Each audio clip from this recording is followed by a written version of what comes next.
जो अपने कर्म के फल के प्रति आसक्ति को नहीं छोड़ सकते, वे मार्ग से कोसों दूर हैं।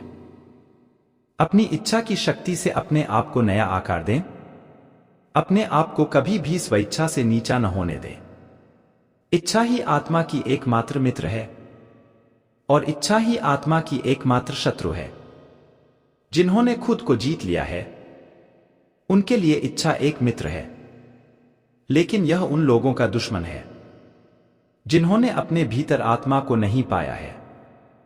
सर्वोच्च वास्तविकता उन लोगों की चेतना में प्रकट होती है जिन्होंने खुद को जीत लिया है। शांत मन में, ध्यान की गहराइयों में आत्मा स्वयं को प्रकट करती है। स्वयं के माध्यम से स्वयं को देखकर एक आकांक्षी पूर्णता के आनंद और शांति को जानता है। कोई भी जो अच्छा काम करता है, उसका कभी भी बुरा अंत नहीं होगा, न तो यहां और न ही आने वाले युग में। गंभीर तपस्या और ज्ञान मार्ग से ध्यान श्रेष्ठ है। मुझ पर अपना मन लगाकर योग के अभ्यास से स्वयं को अनुशासित करो। मैं उन लोगों के लिए हमेशा मौजूद हूं जिन्होंने मुझे हर प्राणी में महसूस किया है। व्यक्ति जो चाहे बन सकता है, यदि वह विश्वास के साथ इच्छित वस्तु पर लगातार चिंतन करे। मन बहुत चंचल है, जो इंसान के दिल में उथल पुथल कर देता है। जैसे वे मेरे पास आते हैं, वैसे ही मैं उन्हें ग्रहण करता हूं।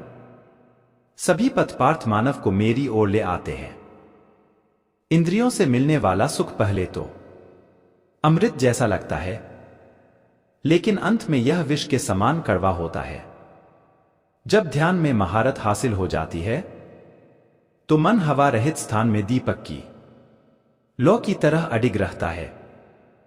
हे अर्जुन, तीनों लोकों में मेरे पाने के लिए कुछ भी नहीं है और नहीं कुछ ऐसा है जो मेरे पास नहीं है। मैं अभिनय करना जारी रखता हूं, लेकिन मैं अपनी किसी जरूरत से प्रेरित नहीं हूं। कर्म मुझ पर इसलिए नहीं टिकते क्योंकि मैं उनके परिणामों से जुड़ा नहीं हूं। जो लोग इसे समझते हैं और इसका अभ्यास करते हैं, वे स्वतंत्रता में रहते हैं। ज्ञान की भेंट किसी भी भौतिक भेंट से बेहतर है, क्योंकि सब कामों का लक्ष्य आत्मिक बुद्धि है।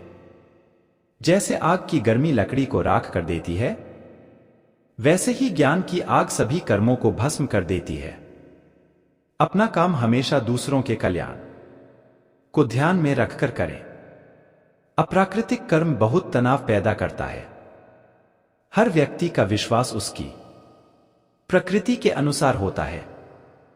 मैं उन्हें ज्ञान देता हूं जो सदा मुझसे जुड़े रहते हैं और जो मुझसे प्रेम करते हैं।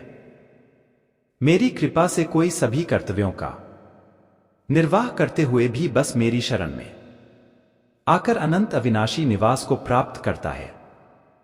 बुद्धिमान व्यक्ति कामुक सुख में आनंद नहीं लेता। जो कार्य में निष्क्रियता और निष्क्रियता में कार्य देखता है, वह एक बुद्धिमान व्यक्ति है। मैं धरती की मधुर सुगंध हूं, मैं अग्नि की ऊष्मा हूं, मैं ही सभी जीवित प्राणियों का जीवन भी और मैं ही सन्यासियों का आत्मसंयम हूं। तुम उसके लिए शोक करते हो जो शोक करने के योग्य नहीं है, और फिर भी ज्ञान की बातें करते हो।